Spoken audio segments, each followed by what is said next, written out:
ମୁଁ ପ୍ରଣତି ପଟ୍ଟନାୟକ କହୁଛି। ମୋର ଶ୍ରୋତା ଭାଇ ଭଉଣୀମାନଙ୍କୁ ନମସ୍କାର ଜଣାଉଛି। ଆଜିର ମୋର ଗପ ଦ୍ରୌପଦୀଙ୍କର କାହିଁକି 5 ପତି ହେଲେ, ସେଇ ବିଷୟରେ ମୁଁ କିଛି ଆପଣମାନଙ୍କୁ କହିବି। ଆପଣମାନେ ଗପ ଶେଷରେ ସେୟାର ଏବଂ ସବସ୍କ୍ରାଇବ୍ କରିବେ। ଆଉ ବର୍ତ୍ତମାନ ମୋର ଗପଟି ଆରମ୍ଭ କରୁଛି। ଆପଣମାନେ ସମସ୍ତେ ଦ୍ରୌପଦୀଙ୍କୁ ଜାଣିଥିବେ।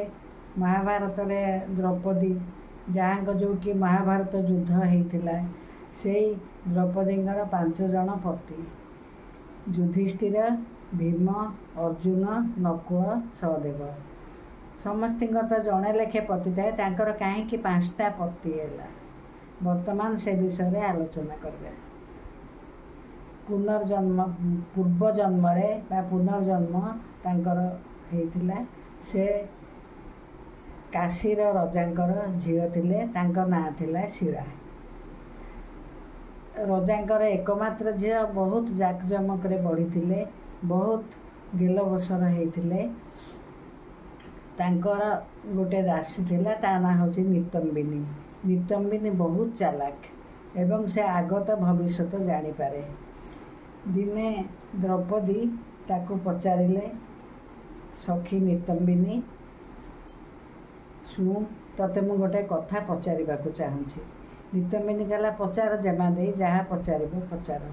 ସେ କହିଲା, ଦ୍ରୌପଦୀ ଶିଳା ସାଙ୍ଗେ ସାଙ୍ଗେ କହିଲେ, ଶୁଣ, ଆଉ ମୋର କାହିଁକି ଥରେ ଥରେ ଇଚ୍ଛା ହୁଏ, ରଜାମାନଙ୍କର ଶହ ଶହ ରାଣୀ ଥାଆନ୍ତି, ସେ କାହା ପାଖକୁ ଯିବେ, ସେଥିପାଇଁ ରାଣୀମାନେ ସବୁ ରାତିରେ ବସିକିରି ତାଙ୍କୁ ଅପେକ୍ଷା କରିଥାନ୍ତି, ରଜା କାହା ପାଖକୁ ଯିବେ। ଆଉ ଯଦି ତାର ଓଲଟାଟା ହୁଅନ୍ତା। ଶିଳା ହସିଦେଲା, କହିଲା, ଜେମା ଦେଇ, ସେମିତି ଖରାପ କଥା କହନ୍ତିନି। କାରଣ ଯଦି ସ୍ତ୍ରୀ ଲୋକମାନଙ୍କର ସେ ଅନ୍ୟ ପାଖକୁ ଗଲେ ତାଙ୍କୁ ସେଇଟା ବେଶ୍ୟା କହନ୍ତି। ଆଉ ଆପଣ ସେମିତିଆ ଥରେ ବି ଖରାପ କଥା ମନରେ ଭାବିବେନି। ଦ୍ରୌପଦୀ କିଛି କହିଲେନି। ରାଜକୁମାରୀ ବହୁତ ଘୋଡ଼ା ଦୌଡ଼ରେ ପାରଙ୍ଗମ ଥିଲେ। ଆସ୍ତେ ଆସ୍ତେ ରାଜକୁମାରୀ ବଡ଼ ହେଲେ ଏବଂ ଯେତେବେଳେ ବଡ଼ ହେଲେ ତାଙ୍କର ବିବାହ ପ୍ରସ୍ତାବ ଆସିଲା। ରାଜକୁମାରୀ ଗୋଟେ ସର୍ତ୍ତ ରଖିଲେ, ଯିଏ ମୋତେ ଘୋଡ଼ା ଦୌଡ଼ରେ ହରେଇବ ମୁଁ ତାକୁ ହିଁ ବାହା ହେବି। ସିଏ ତ ବହୁତ ଘୋଡ଼ା ଦୌଡ଼ରେ ପାରଙ୍ଗମ ଥିଲେ। ଯେକୌଣସି ରାଜକୁମାର ଆସିଲେ ସମସ୍ତେ ତାଙ୍କଠୁ ହାରିଗଲେ। ସମସ୍ତେ ହାରିଯିବା ଦ୍ୱାରା ସମସ୍ତଙ୍କୁ ବହୁତ ଅପମାନ ସେମାନଙ୍କୁ ଦିଆଯାଏ ଏବଂ ଚାବୁକରେ 10 ଥର ମାରନ୍ତି।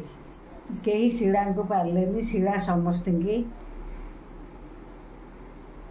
ହରେଇ ଦେଲେ। ଏହିପରି କିଛି ଦିନ କୌଣସି ଆଉ ରାଜକୁମାର ଆସିଲେନି, କାରଣ ସେମାନେ ଅପମାନ ପାଉଛନ୍ତି, ମାଡ଼ ବି ଖାଉଛନ୍ତି, କିନ୍ତୁ କେହି ଶିଳାକୁ ଜିଣି ପାରୁନାହାନ୍ତି। କ'ଣ କରିବେ? ରଜା ରାଣୀ ବହୁତ ଚିନ୍ତାରେ ପଡ଼ିଲେ। ଏକମାତ୍ର ଝିଅ, ତାର କିପରି ବିବାହ କରିବେ ସେଇଟା ଚିନ୍ତା କରିଥାନ୍ତି। ତାପରେ ଦିନେ କହିଲେ ଯେ, ଦେଖ, ଆଉ ଯଦି କୌଣସି ସାଧାରଣ ଲୋକ କି ବୀର ଆସିକିରି ଏଥିରେ ଯୋଗ ଦେବେ, ଆମେମାନେ ବି ରାଜି ଅଛୁ। ଏକଥା ଶୁଣିକିରି ଡେଙ୍ଗୁରା ଶୁଣିଲେ। ଡେଙ୍ଗୁରା ରାଜ୍ୟ ସାରା ବାଜିଲା। ତେଣୁ ଡେଙ୍ଗୁରା ଶୁଣିକିରି ସୁବ୍ରତ ନାମକ ଗୋଟେ ବୀର ଯୁବକ ତା ବାପାଙ୍କୁ କହିଲା, ବାପା, ମୁଁ ଯିବି, ଥରେ ମୋ ଭାଗ୍ୟ ପରୀକ୍ଷା କରିବି। ତା ବାପା କହିଲେ, ଦେଖ, ରଜା ବହୁତ କଡ଼ା ନିୟମ ରଖିଛନ୍ତି, ଆଉ ତୁ ଯଦି ଯିବୁ ଯା, ରଜାଙ୍କୁ ପଚାରିକିରି ଯା, କିନ୍ତୁ ତୋର ବୀରତ୍ୱ ଉପରେ ମୋର ବିଶ୍ୱାସ ଅଛି। ଏକଥା ଶୁଣି ସୁବ୍ରତ ରଜାଙ୍କ ନିକଟକୁ ଗଲା ଏବଂ କହିଲା, ମହାରାଜ, ମୁଁ ଏକ ବୀର ଯୁବକ, କୌଣସି ରାଜ ପରିବାରର ନୁହେଁ। ମୁଁ କିନ୍ତୁ ଭାବୁଛି ଶିଳାଙ୍କ ସାଙ୍ଗରେ ମୁଁ ଘୋଡ଼ା ଦୌଡ଼ କରିବି। ଏକଥା ଶୁଣିକିରି ରଜା ରାଜି ହେଲେ। ଦେଖିଲେ ଯୁବକଟିର ଦେହରେ ବୀରତ୍ୱ ଫୁଟି ଉଠୁଛି। ତେଣୁ ସେ କହିଲେ, ହଁ, ତମେ ଯଦି ଘୋଡ଼ା ଦୌଡ଼ କରିବ, କାଲି ଆସିକିରି ସବୁ ଆୟୋଜନ କରୁଛୁ, ତମେ ଏଇଟା କାଲି ଆସିକିରି ଘୋଡ଼ା ଦୌଡ଼ କରିବ। ଏମିତି କାଲି ହେଲା। ସୁବ୍ରତ ଶିବ ଭକ୍ତ। ସେ ଶିବଙ୍କୁ ପୂଜା କରିକିରି 3ଟି ସ୍ୱର୍ଣ୍ଣ ପଦ୍ମ ପାଇଲା। ଶିବ କହିଲେ, ଯେତେବେଳେ ସେ ଶିଳା ଅଧିକ ଜୋରରେ ଚାଲିଯିବେ ତୁ ଗୋଟେ ପଦ୍ମ ଫୁଲ ଫିଙ୍ଗିଦେବୁ। ଫିଙ୍ଗିଦେଲେ ଯାହା ହେଲେ ଝିଅ ପିଲା ତ ସେମାନଙ୍କର ଟିକେ ପଦ୍ମ ଫୁଲ ପ୍ରତି ଟିକେ ଆଗ୍ରହଟା ଅଛି ଏବଂ ଶିବ ସେଥିରେ କିଛି ତାଙ୍କର ଶକ୍ତି ଲଗେଇବେ। ଏସବୁ କଥା ଶୁଣିକିରି ସୁବ୍ରତ ସକାଳୁ ଉଠି ଶିବଙ୍କୁ ପୂଜା କରି ବାପା ମାଆଙ୍କୁ ପୂଜା କରି ଗଲା।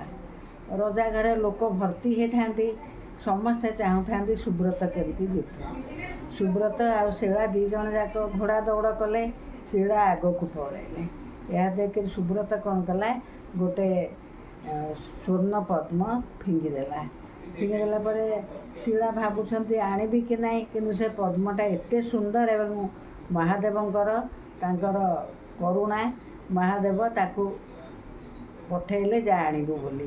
ଏବଂ ଶିଳା ଯାଇ ସେ ଫୁଲଟା ଯେତେବେଳେ ଧରିକିରି ଆସିଲେ ସୁବ୍ରତ ଆଗକୁ କିଛି ବାଟ ପଳେଇଲେ।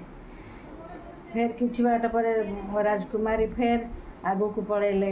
ସୁବ୍ରତ ଆଉ ଗୋଟେ ସ୍ୱର୍ଣ୍ଣ ପଦ୍ମ ଫିଙ୍ଗିଲେ। ଯେମିତି ସ୍ୱର୍ଣ୍ଣ ପଦ୍ମ ଫିଙ୍ଗିଛନ୍ତି ସାଙ୍ଗେ ସାଙ୍ଗେ ଶିଳା ତାକୁ ଆଣିବା ଗଲାବେଳକୁ ସୁବ୍ରତ ଆଗକୁ ପଳେଇଲେ। ଏବଂ ତୃତୀୟ ଥରକ ଯେତେବେଳେ ଅଳ୍ପ ବାଟ ଅଛି ସେତେବେଳେ ସ୍ୱର୍ଣ୍ଣ ପଦ୍ମଟା ଫିଙ୍ଗିଦେଲେ ସୁବ୍ରତ। ଶିଳା ଆଗକୁ ଚାଲି ଯାଇଥାନ୍ତି, କିନ୍ତୁ ଶିଳା ପଛକୁ ଅନେଇଲେ, ଦେଖିଲେ ସ୍ୱର୍ଣ୍ଣ ପଦ୍ମଟା ବହୁତ ସୁନ୍ଦର ଦେଖାଯାଉଛି। ଶିବଙ୍କର ମାୟା ବି ତାଙ୍କର ହେଲା, ତେଣୁ ଶିବଙ୍କର ଦୟାରେ ସିଏ ଯାଇକିରି ସେ ପଦ୍ମଟାକୁ ଉଠେଇଲେ। ଉଠେଇଲା ବେଳକୁ ସୁବ୍ରତ ଠିକ୍ ଜାଗାରେ ପହଞ୍ଚିଗଲେ ଏବଂ ସୁବ୍ରତ ବିଜୟୀ ହୋଇଗଲେ। ଏହା ଦେଖି ଲୋକମାନେ ଖୁସିରେ ନାଚିଲେ। ରଜା ରାଣୀ ବହୁତ ଖୁସି ହୋଇଗଲେ। ସୁବ୍ରତ ସାଙ୍ଗରେ ତାଙ୍କୁ ବାହା କରାଇଲେ। ଯେତେବେଳେ ବାହା କରାଇଲେ ସୁବ୍ରତ ଆସିଲେ। କୃଷ୍ଣ ବି ମୁରାରୀ ରୂପରେ ସୁବ୍ରତର ସାଙ୍ଗ ହେଇଥାନ୍ତି। ସେତେବେଳେ ତାଙ୍କ ନାଁ ଥିଲା ମୁରାରୀ। ଆଉ ସୁବ୍ରତଙ୍କର 5 ଭାଇ। ଏକଥା କୃଷ୍ଣ ତାଙ୍କୁ କହିଲେ, ଦେଖ ଆଉ ଇଏ ସାଙ୍ଗ, ଇଏ ତମ ସ୍ତ୍ରୀ, କିନ୍ତୁ ସିଏ ଯେହେତୁ ଚାହିଁଛନ୍ତି ଯେ ସବୁ ଗୁଣରେ ପୂର୍ଣ୍ଣ ଥିବା ଲୋକକୁ ବାହା ହେବେ, କାରଣ କିଏ ରୂପରେ ଥିବ, କିଏ ଶାସ୍ତ୍ରରେ ଥିବ, କିଏ ଧନୁର୍ବିଦ୍ୟାରେ ଥିବ, କିଏ ଗଦାରେ ଥିବ, ଏ ସବୁ ଗୁଣ ତ ଜଣଙ୍କ ଦ୍ୱାରା ରହିବନି। ତେଣୁ ତାଙ୍କର ସେ 5 ଜଣଙ୍କୁ ବାହା ହେବେ। ସୁବ୍ରତ ସାଙ୍ଗେ ସାଙ୍ଗେ ଟିକେ ଭୟ ପାଇଗଲେ, କହିଲେ ନାଇଁ ନାଇଁ ମୁରାରୀ ସେମିତି କରନ୍ତୁନି, ସେ ମୋତେ ହିଁ ଖାଲି ଏକୁଟିଆ ବାହା ହେଇକିରି ରହୁ। କିନ୍ତୁ ସେ ଜନ୍ମରେ ଶିଳା ତାଙ୍କୁ ବାହା ହେଇକିରି ରହିଲେ। ଆର ଜନ୍ମରେ ଏଇ 5 ଭାଇ ଯାକ ପଞ୍ଚ ପାଣ୍ଡବ ହେଇକିରି ଜନ୍ମ ହେଲେ ଏବଂ ପୂର୍ବ ଶିଳା ଯେଉଁ ଚାହିଁଥିଲେ ଯେ 5 ପତ୍ନୀ ପାଇବେ, ସେଥିପାଇଁ ଏ 5 ଜଣ ତାଙ୍କର ପତି ହେଇକିରି ରହିଲେ ଆଉ ସେ 5 ଜଣଙ୍କୁ ବାହା ହେଲେ। ଏଇଟା ତାଙ୍କର ପୂର୍ବରୁ ତାଙ୍କର ଭାଗ୍ୟରେ ଲେଖା ହେଇଥିଲା। କିନ୍ତୁ ସୁବ୍ରତ ସେ କଥା ଭୁଲିଯିବାକୁ କୃଷ୍ଣ ତାଙ୍କ ମୁଣ୍ଡରେ ହାତ ବୁଲେଇ ଦେଇଥିଲେ ଏବଂ ସେ ଶିଳାଙ୍କୁ ବାହା ହେଲା ପରେ ସବୁ କଥା ଭୁଲି ଯାଇଥିଲେ। ଆର ଜନ୍ମରେ ସେ ଅର୍ଜୁନ ହେଇକିରି ଜନ୍ମ ହେଇକିରି ତାଙ୍କୁ ଶିଳାଙ୍କୁ ବାହା ହେଇଥିଲେ ଏବଂ କୁନ୍ତୀଙ୍କ କଥା ଅନୁସାରେ ମାଆଙ୍କ କଥା ରକ୍ଷା କରିକିରି 5 ଭାଇ ଯାକ ତାଙ୍କୁ ବିବାହ କରିଥିଲେ। ଅବଶ୍ୟ ବର୍ତ୍ତମାନ ମୋର ଏ ଗପଟି ସରିଲା। ଆଉ ଫେର ମୁଁ ନେକ୍ସଟ ମୋର ଗପଟା କହିବି।